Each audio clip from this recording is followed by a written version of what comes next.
স্বামী মারা যাওয়ার পর থেকে ২-৭ বছরের জীবনটা ভার হয়ে উঠেছিল মালিনী দেবীর কাছে। না ছিল কোনো শখ আহ্লাদ, না ছিল কোনো মানসিক শান্তি। সংসার কি করে চলবে এই চিন্তায় তিনি বিপর্যস্ত হয়ে পড়েছিলেন। সংসার বলতে দুটো পেট, তিনি আর তার ১-৯ বছরের দেওর সুনীল। সম্বল বলতে স্বামীর পোস্ট অফিস থেকে পাওয়া মাসিক ১,৫০০ টাকার পেনশন। এতে কি আজকের বাজারে দুজন মানুষের পেট ভরে? বছর কেটে যাচ্ছিল। অবস্থা ক্রমশ আরও খারাপ হচ্ছিল। বাড়ির প্লাস্টার ভেঙে পড়ছে, টিউবওয়েল ভাঙা, সারাবার পয়সা নেই। গায়ের কাপড় পাতলা হতে হতে ছিঁড়ে যাওয়ার মতো অবস্থা।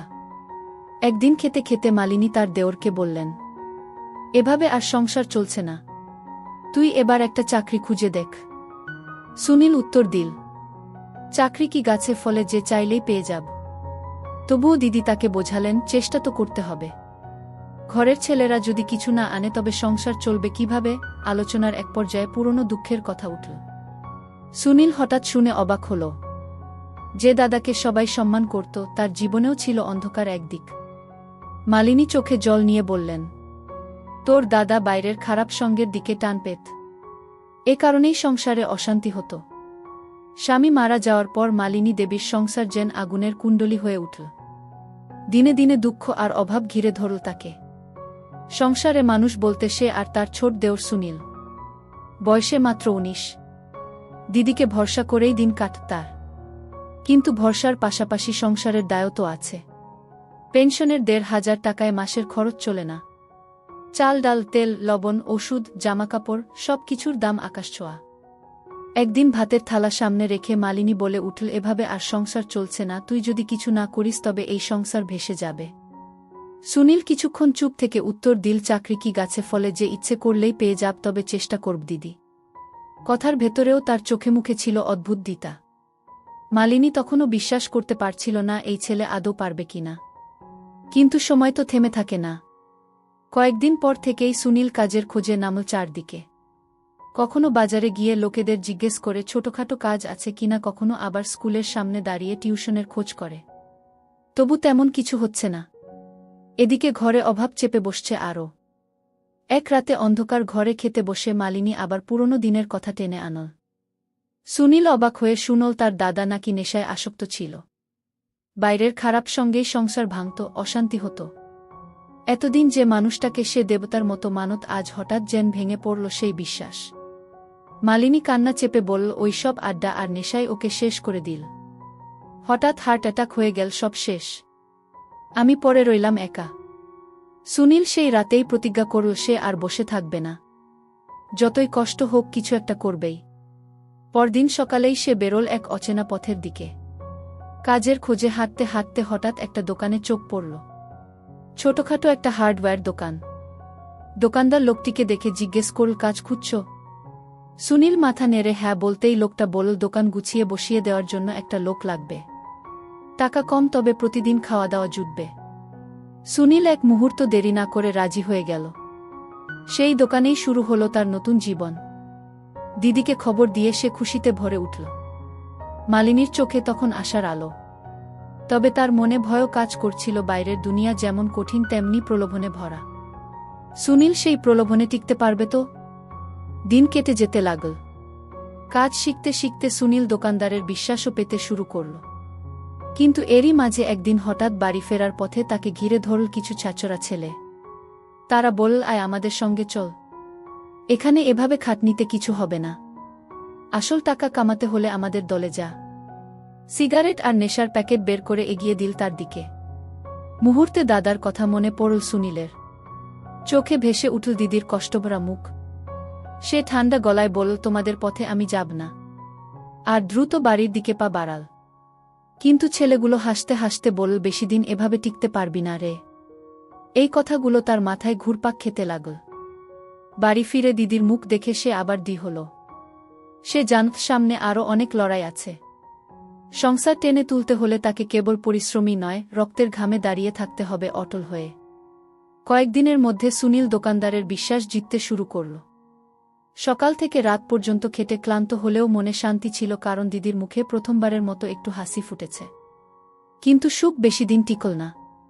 একদিন দুপুরবেলা দোকানদার হঠাৎ কোথায় যেন বাইরে চলে গেল। দোকান তখন প্রায় ফাঁকা। সুনীল তাক থেকে মালপত্র নামাচ্ছিল। হঠাৎ দুজন অচেনা লোক এসে দোকানে ঢুকল। তারা খুব দামি মালপত্র চাইল আর বলল তাড়াতাড়ি গুছিয়ে দাও। সুনীল সামান্য সন্দেহ পেলেও ভদ্রভাবে সব গুছিয়ে দিল। ঠিক তখনই দোকানদার ফিরে এল। চোখে মুখে তীব্র রাগ নিয়ে চিৎকার করে উঠল, চোর! চোরকে ধরে ফেলেছি! সুনীল হতভম্ব হয়ে গেল। দোকানদার বলল, এই ছেলে আমার মাল গোপনে বের করে দিচ্ছিল ওই দুই ছেলের হাতে। মুহূর্তে চারদিক থেকে লোক জড়ো হয়ে গেল। সবাই গালাগালি শুরু করল।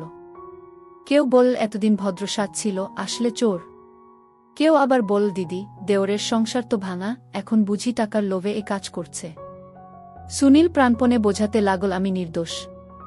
আমি তো শুধু মালপত্র গুছিয়ে দিচ্ছিলাম। কিন্তু কে শোনে কার কথা? দোকানদার পুলিশের কাছে দেওয়ার হুমকি দিল। সেই মুহূর্তে ভিড়ের ভেতর থেকে এক বৃদ্ধ এগিয়ে এল। সে বলল, আমি দূর থেকে সব দেখেছি।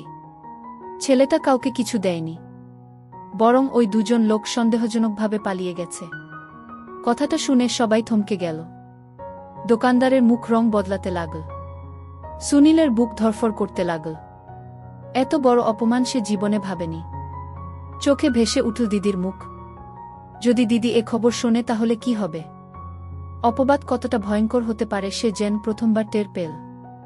দোকানদার পরে গলা নামিয়ে বলল, ভুল বোঝাবুঝি হয়েছে। কিন্তু ততক্ষণে আশেপাশের মানুষ অনেক কথাই বলে গেছে। সুনীল জানল এ লড়াই শুধু অভাবের নয়, সমাজের অপবাদ, সন্দেহ আর ষড়যন্ত্রের সঙ্গেও লড়তে হবে।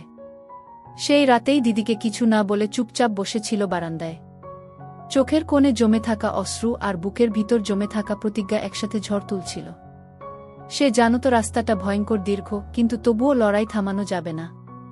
সেদিনের ঘটনার পর থেকে সুনীলের ভেতর এক ধরনের অদ্ভুত অস্থিরতা বাসা বাঁধল। দোকানদারের মুখের ওই অপবাদ যেন এখনও কানে বাজছে।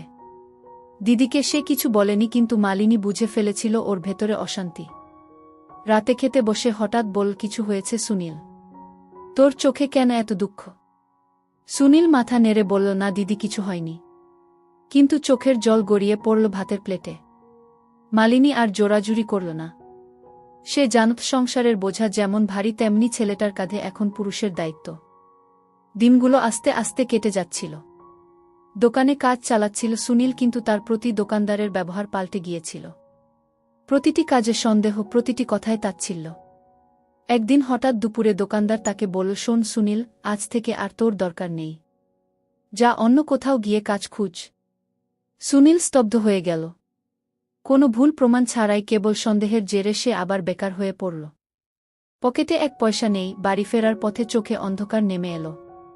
মনে হচ্ছিল জীবনের সব দরজা বন্ধ হয়ে যাচ্ছে। বাড়ি এসে দিদির মুখোমুখি দাঁড়াতে সাহস পেল না। কিন্তু মালিনী জিজ্ঞেস করতেই সে সব খুলে বলল। মালিনীর বুকের ভেতরটা ছিঁড়ে গেল।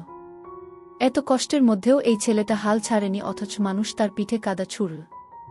মালিনী তখন সোজা হয়ে বসে বলল, মনে রাখিস সুনীল, মানুষ যতই কথা বলুক, সত্যি একদিন নিজের জায়গা করে নেয়। তুই হাল ছাড়িস না।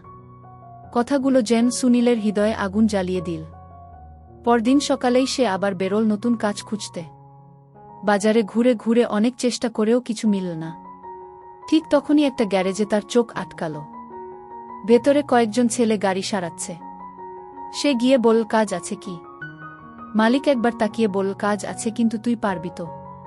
লোহা টানতে হবে, ময়লা জামাকাপড় পরে সারাদিন খেটে মরতে হবে। সুনীল বিন্দুমাত্র দেরি না করে রাজি হয়ে গেল। সেই দিন থেকেই শুরু হলো তার গ্যারেজের জীবন। তেলের গন্ধ, কালো ধোয়া, হাত কেটে রক্ত পড়া, সবকিছু শীতে শিখল সে। ধীরে ধীরে কাজে হাত পাকাতে লাগল। মালিকও খুশি হতে লাগল। কিন্তু সমস্যা তৈরি হলো অন্য জায়গায়। গ্যারেজের কিছু ছেলে রাতের পর রাত মদের আসরে যেত। তারা বারবার ডাকত সুনীলকে।